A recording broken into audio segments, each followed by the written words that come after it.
Alright there guys, and welcome back to a brand new video. Today, it's the fourth of the 5 parts of my mini-series, my top 25 favourite video games of all time. First video, we covered 25 to 21. The second video, 20 to 16. Third video, 15 to 11. Here we go with the penultimate episode, part 4. We're going from 10 to 6, into the top 10. With the final episode going up on Sunday. So, coming in at the number 10 spot is The Simpsons Game. And no, not The Simpsons Hit and Run. Oh, no. The Simpsons Game that was released back in 2007. The most recent console Simpsons game to be released, that's official. Now, the story of the Simpsons game is Homer, Marge, Bart, and Lisa are basically almost put into video game purgatory, where you go through 16 different chapters, and they're all super different. In chapter 1, Homer goes through the land of chocolate, which was a dream he has in one of the episodes. So they got that idea and expanded on it and turned it into a whole level. The second chapter is called Bartman Begins, an obvious parody of Batman Begins, where Bart's superhero name is Bartman instead of Batman. He even has a cape and a mask like Batman, where you have to stop Kearney, Jimbo, and Dolph from robbing the National History Museum of Springfield. Chapter 3 is Around the World in 80 Bytes. I know it's a parody of something. I know there's something called Around the World in 80 something, but it's not Bytes, but they put Bytes on to parody it, as Homer enters an eating contest against people like Comic Book Guy, Groundskeeper Willie, Bumblebee Man, Kearney, Chief Wiggum, and you basically have to go to tons of different areas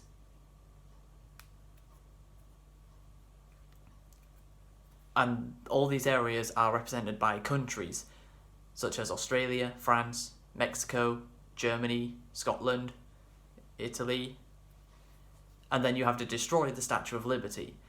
Chapter 4 is called Lisa the Tree Hugger, where Lisa and Bart have to prevent Mr. Burns and Smithers from destroying the forest, and also save Lenny and Carl. Chapter 5, Mob Rules, is where Lisa and Marge try to ban and successfully do ban a video game called Grand Theft Scratchy, which is a clear parody of Grand Theft Auto GTA. Chapter 6 is called Enter the Cheatrix, which is a clear parody name of Enter the Matrix, where Bart and Lisa gain new powers and have to save Professor Frink from a gorilla. It's basically like you're playing the original Donkey Kong from back in 1981. The first ever game Mario appeared in. It's basically you're doing a parody level of that. We have Chapter 8, Curse of the Colossal Donut. No, not Curse. Shadow of the Colossal Donut, which is a parody name of Shadow of the Colossus, with Lard Lad, who usually appears in the Treehouse of Horror episodes as the boss battle. Chapter 9, Invasion of the Yoko Snatchers, where the aliens kidnap Cletus and you have to go save him, only for Sideshow Bob to appear and knock himself out with a rake because it's Sideshow Bob. Chapter 10, Bargain Bin. You basically have to go through and save an older Simpsons game cast of Homer, Bart, Marge, and Lisa with an 8-bit versions from being destroyed. Chapter 11, NeverQuest, a parody of The Lord of the Rings, where Homer and Marge have to defeat Paddy and Selma, and they're dragons. It's a very fantasy-inspired level. Chapter 12, we have... I actually can't remember the name of Chapter 12. But I know... Oh no, it's called Grand Theft Scratchy. That's literally the name of the chapter, where you play as Marge and Lisa. And basically you have to go through... well, a Grand Theft Scratchy type world where you have Itchies and Scratchies fighting you, and you have dogs as as your allies, and you have to take down Poochie, who's influencing them to do this. Chapter 13, Medal of Homer, parody of Medal of Honor, where you actually travel back in time to World War II. You have to take down the white flags from the French. Yes, the French and white flags. Haha, who would have guessed? Cheese-eating surrender monkeys. Then once you've done that, you have to escort Mr. Burns and Abe to the end of a African war zone, and that has cannons and proximity mines that you have to get past, and then finally you go onto a ship where you have to make it all the way to the top to defeat Mr. Burns, who betrayed the army. Chapter 14, Super Happy Fun Time, is an anime-inspired level where you play as Homer and Lisa, where you have to go through 3 different gates, a fire one, an ice one, and a sky one, and defeat the evil spirits, which happen to be Jimbo, Ralph, and then Sherry and Terry, in order to clean up the world of Mr. Dirt, who is Milhouse. Chapter 15, which is the penultimate one, Homer and Bart have to go and defeat Matt Groening, the creator of The Simpsons, who also throws Dr. Zoidberg and Bender from Futurama at you as the enemies. And then Chapter 16, you go to heaven, literal heaven, and you take on God in the final boss. Every single mission in the Simpsons game is unique and different. It's either the names are parodies of something. The cutscenes are hilarious. The animation is done by the people that work on the show. The first time a Simpsons console game had ever done that, and it's still the only time a Simpsons console game ever had the animators for the show work on animation for cutscenes in the game.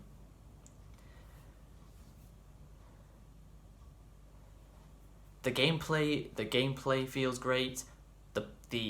All 4 characters are unique. The 4 playable characters. Maggie is even used to crawl in little spaces to pick up tokens or press switches with her dummy. The Simpsons game is criminally underrated, because when people think of Simpsons video games, people always think either the Simpsons arcade game, which I've actually played, or the Simpsons Hit and Run. But nobody ever talks about the most recent console Simpsons game, which is just the Simpsons game. Every single mission is unique. You get to explore quite a lot of Springfield as the open world.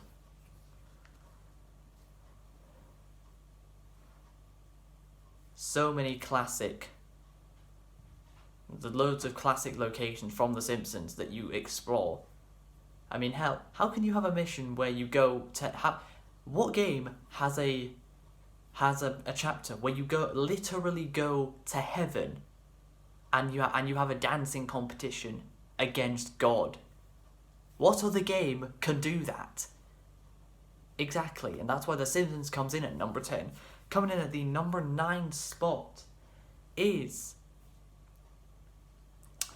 probably the next game I'm going to Let's Play on my channel. Uncharted 3, Drake's Deception. Uncharted 3. It's a controversial one because Uncharted 3 is known as the black sheep of the Uncharted franchise. It's not it's not as well liked as the other 3 games of 1, 2 and 4. But Uncharted 3 is still an amazing game. Yes, its story wasn't to the level of the first, second or fourth game, but it still had great gameplay, a very good hand-to-hand combat system, good shooting gameplay, new animations when it came to fighting, new types of enemies such as the brutes that you have to really punch, get your fist stuck into in order to take him down. We've got the brand new feature of armoured soldiers can be fought instantly with hand-to-hand combat. You guys have seen in my Uncharted 2 Let's Play, if I try and attack an armoured soldier straight away with my hands, he'll spin me around and kick me away. But in Uncharted 3, that does not happen. You instantly can start fighting against the armoured soldiers with your hands, and then you knock his helmet off, and then you can take him down with your hands as you would any other regular enemy.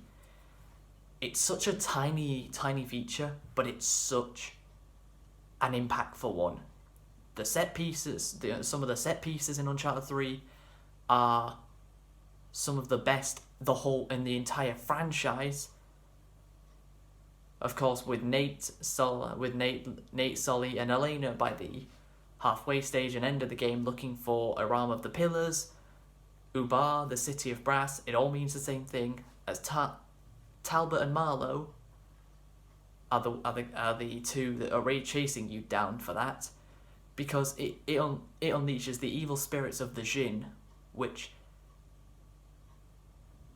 gives people superhuman abilities, such as they can take tons of bullets and still be alive, or they can teleport,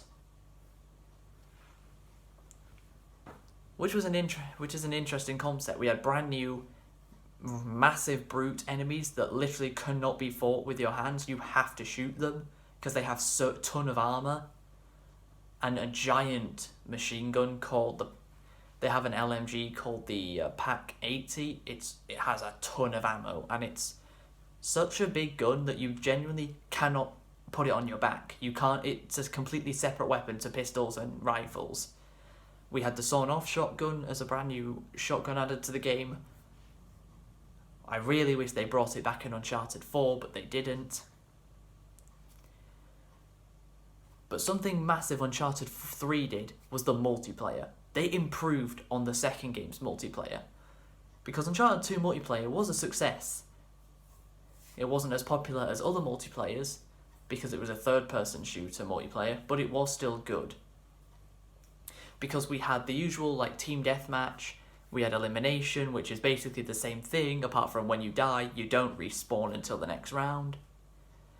We had plunger, which is basically just capture the flag, but instead of in most games where you just walk into the flag and then you have it and then you can just walk, you have to run back to your base.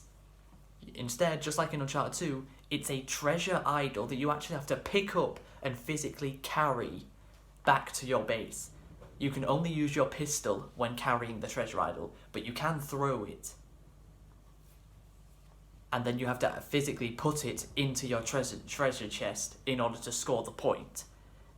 It's definitely the most unique version of Capture the Flag I've seen in any multiplayer game.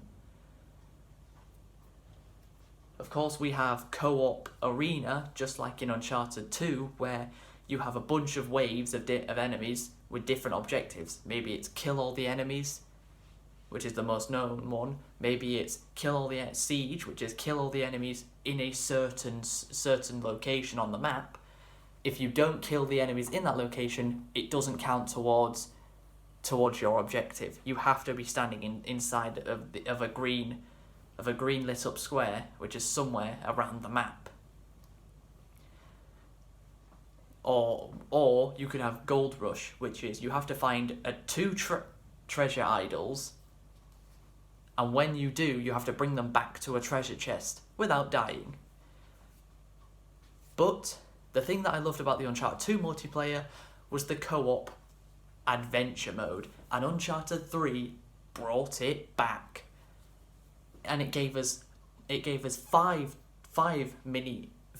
chapters instead of 3 this time, as the co-op mode had its own little mini story mode that you and 2 friends could play. We have chapter 1, which is in Borneo, which was of course a location from Uncharted 2, where you have to get pieces of a stone tablet from Lieutenant Draza, which, funnily enough, you guys saw me defeat in my Uncharted 2 Let's Play just yesterday. Then you have Chapter 2 in the London Underground, which is in Uncharted 3 anyway, where you have to, as in the words of Charlie, we came here just to nick a page out of a book. Yeah, that's it. You have to go through the London Underground to find this specific piece of this book, to find the monastery from Uncharted 1. So clearly, the side story, well, obviously the side story is completely non-canon to the main story, because you've already been to the monastery. You went to it in Uncharted 1, right at the start of the series. You have to save Nate as Chloe, Elena, and Sully. The only chapter in the co-op story mode where you can't play as Nate. You actually have to save him. Then he has to work out something on the statue in the middle, but enemies with RPGs are shooting it. Then chapter 4, you head to Syria, another location from Uncharted 3, and you have to, well, take on a bunch of helicopters. But then you find the actual head statue of what was on the Ironstone tablet to begin with. Then you have chapter 5, which is in the airport, another Uncharted 3 location, where you have to take on Lazarevich, Flynn, and Eddie in order to get the other side of the head for because the stone tablet is Janus, the two-faced god, but you only have one side of the statue, and they have the other, so you have to finish those 3 off again just to finally get it. But what makes the side story mode in Uncharted 3 even better is Naughty Dog realised that the co-op side story was quite a big success, so they even created another level to put into the co-op story, and it's at the island, the fortress from Uncharted 1, and you play as Flynn, Eddie, and Lazarevich, plays Uncharted 1 and 2 characters while fighting Uncharted 3 enemies. And basically what you have to do is you have to make your way through the fortress just like you did in Uncharted 1, and to collect the Ironstone, the other side of the Ironstone tablet, which takes place just before chapter 5 of the main story. So yeah, that's why Uncharted 3 comes in at number 9. Coming in at the number 8 spot is my favourite FPS game of all time. What is that? It's Team Fortress 2. What a game it is. TF2 is of course the class-based shooter with 9 different classes, all have unique abilities. The spy can disguise as the enemy, and can turn invisible, and his knife is one-shot kill if from the back. We have the sniper. He has a sniper rifle. If you get a headshot, it's pretty much a guaranteed one-shot kill. The longer you are scoped in, the more your shot is charged up, the more damage it does. The medic has a needle gun as his primary, but has a medigun as his secondary, and can heal. He can heal ally players. He can also heal enemy spies, if the spy is disguised as an enemy, and you haven't noticed that the spy is an enemy yet. We have the engineer, who can build sentries and make them levels 1, 2, and 3. Level 2 gives a double, puts two guns on it instead of one, and level 3 puts on rockets as well as the two guns either side. He can also create teleporters to teleport ally and enemy, if the enemy is trying hard enough, players around maps. We have the heavy, who has the most health out of everybody and has the minigun, the weapon with the most ammo in the game. Next we have the pyro, who has a flamethrower, incredibly deadly at close range. We have the soldier, who has a rocket launcher, which can be used to blow up enemies, or used to rocket jump. A very tactical thing in TF2, where you shoot a rocket at your own feet as you crouch jump, and you go flying into the air. We have the demo man, who has a grenade launcher and sticky bombs. Both of his gun weapons are grenade launchers. Finally we have the scout, who is incredibly fast, has shotgun known as the scattergun, incredibly deadly at close range, and he has a double jump, so he can reach places other classes can't, and he captures control points twice as fast as anyone else. But yeah, TF2, not only does TF2 have all of its characters are unique, but the game modes, whether it's capture the flag, where you take the intelligence from your enemy's base and have to bring it back to yours. Doing this as a spy, you can't disguise or turn invisible, so it's very risky to do it as a spy. Engineers will usually go down to their intelligence and build sentries and dispensers and set up a defense system to counter the enemies when they come down. We have control point on maps like Dust Bowl, where the attacking team, which is the blue team, have to stand on control points to capture them, and the red team have to stop them. We have the second variation of control point, which is on the maps Granary and Well, where both teams can capture control points. There's 5 control points. The first team to capture all 5 win.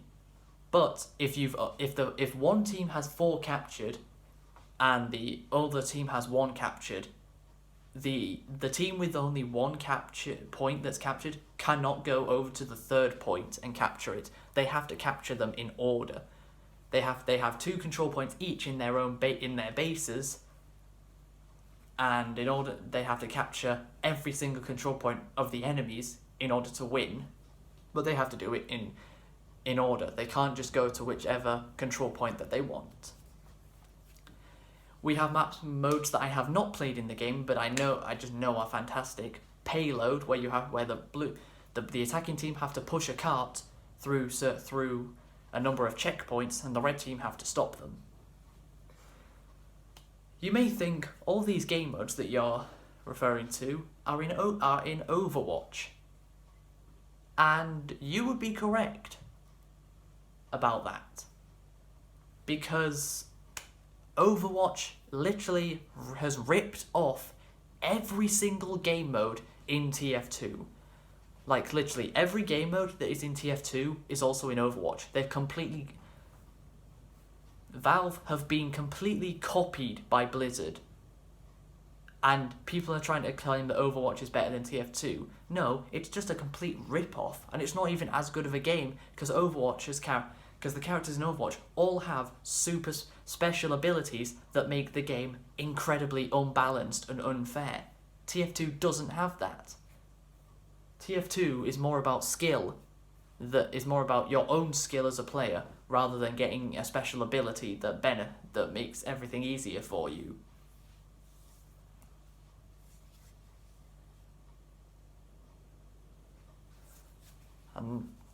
And that's why Team Fortress 2 comes in at number 8. Coming in at the number 7 spot is Quantic Dream's Heavy Rain. Heavy Rain is the story of Ethan Mars, who loses his son on a day out because he gets run over by a car. How his son dies when the car hits Ethan, I don't understand. But then his wife, at the time Grace, divorces him because their son died, and then Ethan's second son, his first son was called Jason, he dies. His second son, who's called Sean, gets kidnapped after Ethan goes into a blackout. Is kidnapped by somebody only known as the Origami Killer. That is the only identity that he goes by. So many people are trying to figure out who he is. We have Scott Shelby, another playable character who is a private detective who's also investigating the cases of the Origami Killer. We have Norman Jayden, who's an FBI agent who's on this case.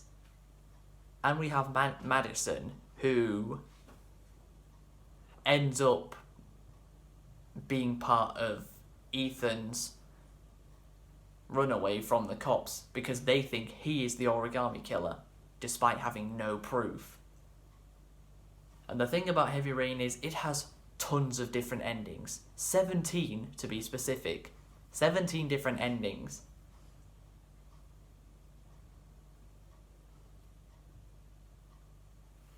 And all these endings depend on whatever different things that you choose. Some endings, Ethan and Sean can die. We have an ending where Sean dies but Ethan survives, but then Ethan kills himself at Sean's funeral. We have Sean and Ethan both survive with Madison or without her. We have Norman Jayden dies or Norman Jayden comes to help. In my only playthrough of the game, Norman Jayden died because I didn't know how to save him when he's stuck in that car in handcuffs. I didn't actually know how to save him because I didn't know there was a gun in the glove box that I could have used.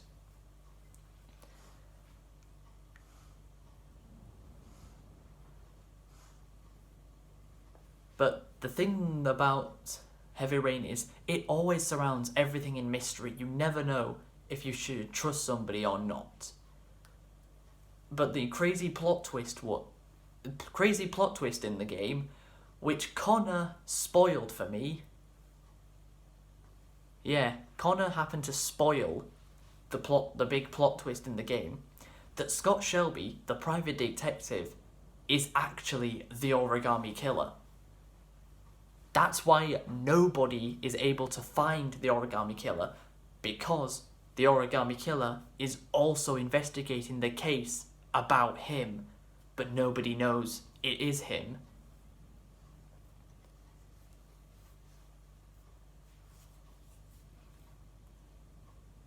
The choices you make always make a big difference and impact the story. The fight scene at the end of the game with Ethan fighting against Scott Shelby is an incredible end to the game. Very climactic. As Ethan's fighting to save his son's life after he lost his first one.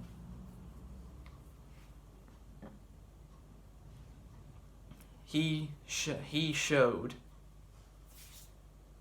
basically, well, Scott Shelby basically kidnapped these kids, and he wanted to see if the father of these kids were strong enough to power through his challenges and trials to come and save their son, because his brother happened to died by drowning, and his father did absolutely nothing to help. So he wanted to see if he did the same thing, and if he tried to drown other people's kids, would their fathers...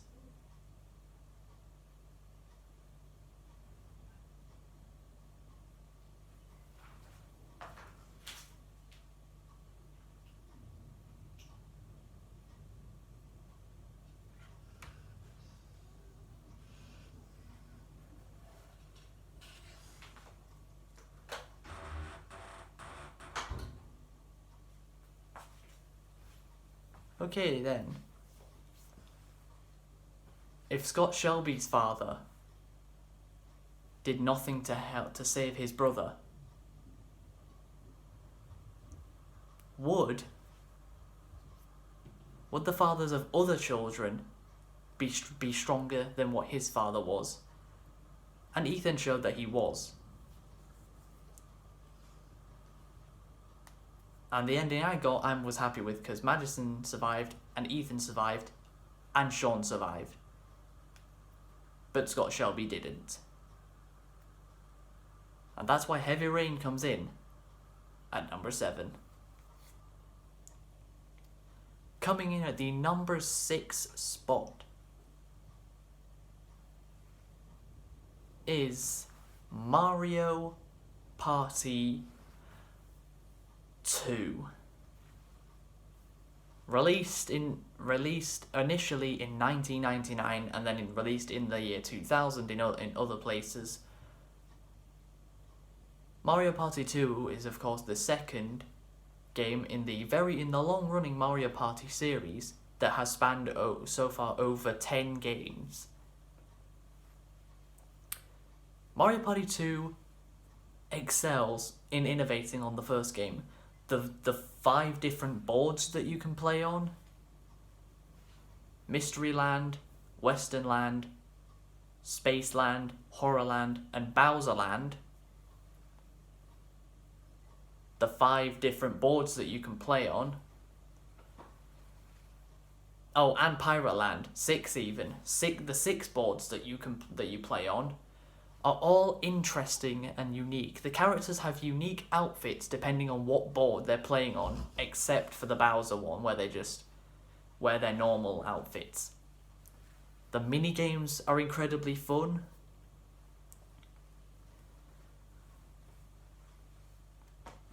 Whether it's 1v1s, 2v2s, 1v3s, or 4-player free-for-all minigames. Just to name a few: Hexagon Heat, a staple. That type of minigame, a staple in the Mario Party. In the Mario Party series, where a Toad will have a flag, on whatever colour flag he has, you have to stand on the platform of the same colour, which are all above lava, in order to win. The last person on there wins. We have Shy Guy Says, which is in every single Mario Party game ever made, where the Shy Guy will hold up a red flag that has an A on it, or a white flag that has an A on it, or a red flag that has a B on it. You basically have to press whatever flag he brings up. You have to press that button as fast as you can. Last person who's still there is the winner. But Pirate Land has cannonballs to throw you back to start as a hazard. Horrorland changes between night and day. Mysteryland teleports you every time you land on a happening space, which could give you a hidden block, and hidden blocks give you either coins or stars.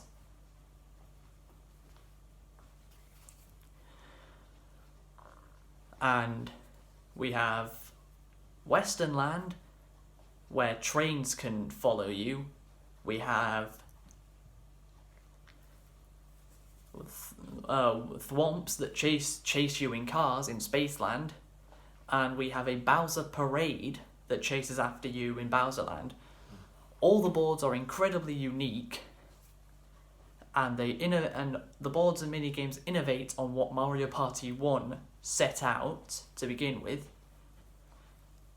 It's an incredibly fun game, my favourite Nintendo game of all time, and that's why it comes in at number 6. Only one more video to go now, which will be the top 5. I hope you guys have enjoyed this episode. Please be sure to leave a like, subscribe if you're new to the channel, follow me on all my social medias, and until next time guys, catch you later.